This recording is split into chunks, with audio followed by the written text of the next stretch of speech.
Ever wondered what it really takes to make a game? The late night breakthroughs, creative triumphs, the small successes along the way? Well, I recently watched Psychodicy, and I gotta say that it really pulls the curtain back in a few ways that documentaries rarely dare to do. So watching it made me think about a lot of things, and I've got a few of those thoughts I want to share with you today. And so join me along the way as I talk a bit about Psychodicy, and I recommend it to you. So, firstly, I had bought this on Fangamer a little bit ago. Maybe it's still available, but when I first saw it get announced on IM8-bit maybe a year back, I missed out on that original order. So when it came on Fangamer, I bought it and got really excited to watch it right away. And it's a super cool box set that you get. The first thing is there's 33 episodes, and they've all been put onto this beautiful looking folio spread here with the discs. I can't even like get it all in my hands. Okay, there you go. It's huge. Look at that. Such a super cool presentation. And again, as I was mentioning, like I love just the style and the design for this. It's so awesome. And not only do you get that, but you get a ton of, background content, unseen footage, other things, trailers, progress videos, etc., and extended interviews from the documentary. And then very cool about 80-page just essay book on like folks' perspectives on the game and some of the things that they went through and the development of the game further for reading. So that's super interesting. But my bread and butter was to watch the documentary itself, and for a couple reasons. First and foremost, I really wanted to learn more about just the game development process as somebody who has been, um, you know, consuming video game content for many, many years. I think it's always important to understand more of the source of kind of where you're coming from, if you're a game dev out there and interacting with gamers. And so I feel like I should know more as well as the person consuming the art. And so not only did I want to learn more about the game development process, I also want to take it as an opportunity to introduce my wife to Psychonauts. I've been really wanting to replay the first and second game or watch somebody play them. And so I'm hoping that through us having watched it, she would be more interested in doing so. I've played Psychonauts a few times. I've played a ton of Double Fine games, and I've played the second one as well when it first released. So it was very cool to kind of come back and revisit some of the areas that I know from a new lens. So I went into this documentary with very light expectations and not really an idea about what I was going to watch or experience, just knowing that I for sure wanted to watch it. And if you can't get this box set, the whole documentary is available for free on YouTube, which is super awesome. You just got to look up the playlist for Psychodicy and you'll find it right away. And so I definitely recommend to do so. But next, I want to talk a little bit about my perspectives on it. So first, we'll discuss a little bit on the documentary structure and style. So there's 33 episodes, 32 from the original run, and then an addendum episode that was shot about within about a year of now, kind of reflecting on with many of the employees at Double Fine, their experience working on the game and the legacy of the game and so on. So pretty cool. I would say that the structure worked a lot for me. It's like watching a Netflix show. You just pop on an episode or two a night and hang out.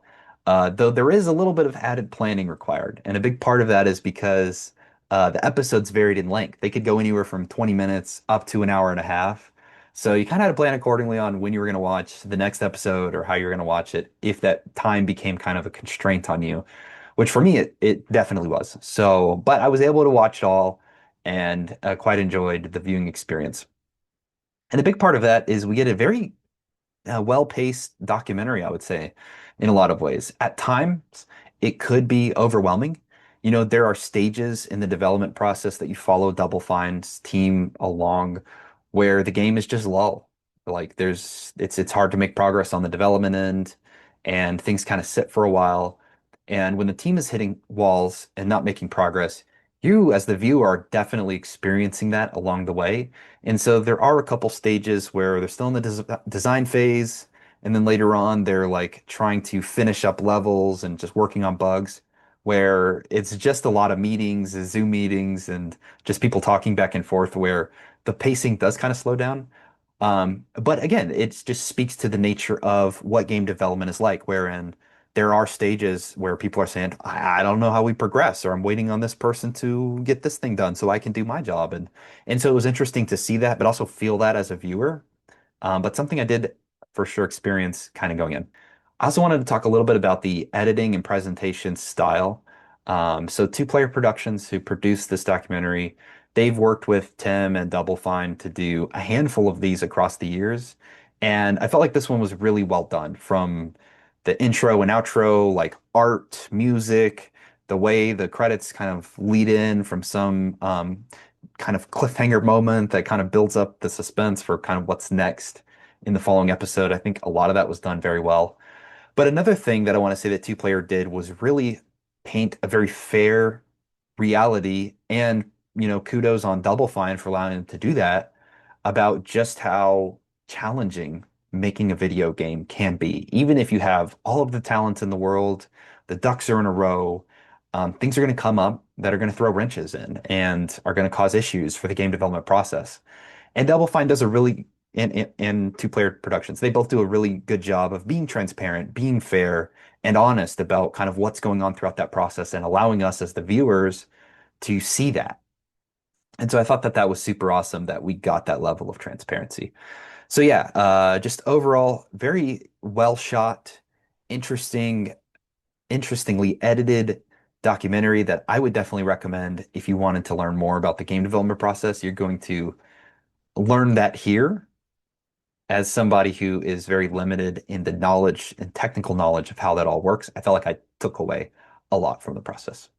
Another thing I wanted to talk a bit about was just kind of the characters and the studio culture, the things that as a viewer I saw. And so one of the things that I wanted to talk about was just the individual team members that make up this documentary and who stood out to me and why.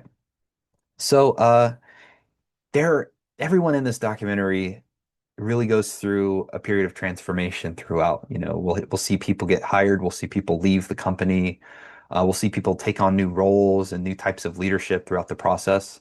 So it's very interesting to follow everyone throughout the years, the 6 years that this game got developed, and kind of see where they started and where they were going. I was a huge fan of Tim Schafer. I'd say I still am a huge fan of Tim Schafer. For many years, I've loved his games. And, as somebody who consumes gaming content, my interaction with Tim as a person was really just he shows up at a random E3. You know what he looks like from images. You play his games, right? Those are the things that you really interact with from Tim. And when I thought about game development, I think about Tim Schafer, he's at the top. I imagine he's the director, he's the writer, he's telling everybody what exactly is going to get done for this game. But at the end of the day, he's bringing it all. He's bringing his vision, he's bringing his talent. One thing that was very interesting to see here was how much Tim's time had to be split between not only writing the game, but also managing Double Fine as an entity, and not just the culture but the finances, the business side, constantly out, gone, and away from the game development process to ensure that the folks at Double Fine had a paycheck, the lights were still running, that things were going on. And you could see this was a challenge throughout Psychonauts 2, and Tim had to take a big leadership role in figuring that out from time to time. I mean, there are a lot of struggles throughout this with working with publishers and finding financing. And, Double Fine had been, getting support from the community to get these games made. And so it's very interesting to see the role that Tim takes, not only in the earlier parts of the documentary, but also in the latter parts as well, and how that transforms. So he was just a very interesting standout character to me. And I learned more about him as a person and somebody who for years now has enjoyed and consumed his games. And alongside that comes a person that Tim hired to bring into the studio and act as lead designer, but also to kind of change the culture a bit around the game. And that person was Zach. I really liked watching Zach and found his role very interesting at the studio. He steps into a really challenging role because Tim, as a manager, is very different in management style to Zach. Uh, Tim also kind of sets the tone in a lot of ways at Double Fine, and the people at Double Fine have worked with Tim for sometimes more than 2 decades. And so for a new person to come in and say, "Hey, I'm in lead, I'm in charge, listen to what I'm saying, and we're going to follow this method," is very challenging to do. And Zach experiences a big transformation throughout the course of the game development. And there are some twists and turns with Zach that occur throughout the documentary as well. And so I thought that he was an interesting person to follow because it is kind of hard to get a full sense of what was going on behind the scenes with Zach as a person and as a leader, and kind of some of the challenges that Double Fine had throughout the development process. And so he's the one that I find most alluring from the sense of I want to learn more and understand more context. But he, in my opinion, had the most difficult role and difficult shoes to step into in this process. And I think for his contribution, at least me as a viewer, I could only see that he was making good progress, but it seems like there's a lot that could have been going on behind the scenes that maybe we weren't fully in tune on. But I'd love to know more. Two other characters that really stood out to me were folks newish to Double Fine in the development process, and that was James and Asif. So James got hired a little bit after Zach in the earlier parts of the documentary, and he's around for the entire development process for Psychonauts 2. And he starts as somebody who he expressed, I have limited knowledge on maybe 3D development, I think is what 3D platforming style games, and really takes on the role of doing basically a lot of the test work for many of the stages and levels. And I think James just really evolves as a professional and as a person throughout the course of the documentary. And it was just so cool to be that, or to see that, excuse me.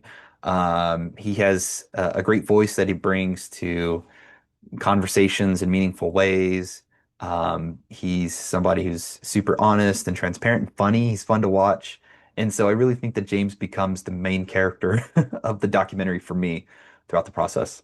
And then Asif actually works at Two Player Productions, but somehow he gets involved in the game development process as a level designer. And it all starts with Amnesia Fortnight, which is a 2 week period in which Tim takes everyone off of their main projects. They pitch game projects to Tim, and then over 2 weeks they attempt to develop those, and then they do a final play out of those games. And Asif pitched a fantastic game concept, and he takes on the role as a lead, and then later joins the studio as a level designer. And phenomenally, his original concept gets integrated into Psychonauts 2, which I just thought was so cool to see, not only for Asif, but also to see just somebody from the outside really step into the role and grow and learn more. And also then just really experience game development from the first hand. I think he is a good person that the viewer can kind of follow and see just how the game development process can affect somebody who's maybe not nearly as familiar with it. A couple other things, what really surprised me was in the game development process, how scalability can really affect the final product. I mean, we see that go up and down throughout the process. The couple iterations of Amnesia Fortnight, where the constraint is 2 weeks, it was really cool to see how small teams could come together and really develop something and build it out so quickly and successfully. But also at times, scalability is a huge conversation from a finance lens. So there's so many discussions throughout the period where Double Fine is developing Psychonauts 2, where money is a discussion, right? Um, they have to find a new publisher. They have to crowdfund. They have to sell the company at one point in order to get that financial stability they need to create the game that they want to make. And, all of those things are really challenging and hard to see. And another thing I thought was just um, the realities of crunch just being something that the video game industry is well known for. It seems to happen, and the conversations occur in this documentary as well. And I was having some great discussions with my wife, just talking about crunch and how integrating business with art really creates challenges around what crunch is and what crunch means. Because when I think about art, you can get so personally invested that time is not a factor, money is not a factor in you producing the thing that you've been so inspired to bring out into the world. And so I think what happens with a lot of video game industries, and I think you see this with certain people at Double Fine, in the documentary as well, is just they have a creative vision and a standard for which they want this game to achieve, and they know it needs to achieve. And they just accept that like part of that process is to either say, we need more people, we need more time, or um, we need to crunch. And unfortunately, when some of those variabilities are at play, people and time, money becomes a factor. And when money becomes a constraint, then what do you have to do? Well, you have to crunch. And so um, it all depends on where you want it to get, right? There's huge discussions about what this game could have been throughout. There's huge ideas that get triaged and cut away. And that's because the company and Tim and everybody was really focused on eliminating the idea of crunch. But at the same time, in the background that some people are up late at night and they're working on the game. And so even in a world where everybody is saying, hey, we need to step back away from this, the crunch stuff is still happening. And it just seems to be a reality of the world of art. I just don't know how else to say it. But not only that, there's a ton of frustrating moments, and I alluded to them a little bit. At some point, Double Fine's original publisher, they find themselves in hot water and fall apart. And so Double Fine has to go out and, find someone else to help fund the game. And they end up having to give the company up to Microsoft. And then they have to wrap development of the game when COVID happens. And that's just so challenging to for 5 years be in this development hell, and then all of a sudden COVID comes along and shuts down the whole world. And now these people who are so used to this company culture of working collaboratively together in the office and just appear to be just really good friends on screen, have now all been separated and trying to find ways to still hit their deadlines and kind of just navigate this new world, and especially in a new way of developing games where you can't just turn around to the other animator and just talk about, hey, I have this issue and we have to figure it out. Um, and that dynamic changes. So you get to see not only the creative function of that, but also just understand at large, like how businesses operate and how businesses deal with those things and how management has transformed throughout the world because of the last, 5 years since COVID happened. So I would say overall, documentary does a great job of portraying a balance between those two ideas, the creativity and business. It was very interesting to see from a gamer's perspective just what all really goes into making a video game. I learned so much that I just didn't expect to have learned. And now I know so much that when I play Psychonauts 2 again, I'm going to really have a deeper level of appreciation for the game, the concepts, and just how much goes into making them. So I would say that if you haven't heard of this or you have heard of it and it's been on like a watch list for you, you have to check out Psychodyssey. I loved watching it, and not only is it like great and fun to watch from a subjective sense, I think objectively you'll learn so much about the development process and build such a high level of empathy for everything that the devs have to go through. And it doesn't require you to be like a computer science major. It doesn't require you to have a background in game development. It's presented in such a way that even as somebody who's just familiar with playing games can really come in and just have an enjoyment overall of the process. So highly recommend it. Definitely check it out. It's free on YouTube. It's free on YouTube. I think it's definitely worth watching. So, and I was excited to share my thoughts with you and would love to know what you think once you've watched it. Or if you have watched it, would love to know what you think in the comments below, if you don't mind sharing your perspective as well. Anyways, appreciate you tuning in. If you like the video, please like the video and subscribe. Would love to have you join this small community here, discuss games and gaming news. Until next time, stay well, stay healthy. Look forward to seeing you again. All right. Bye, everyone.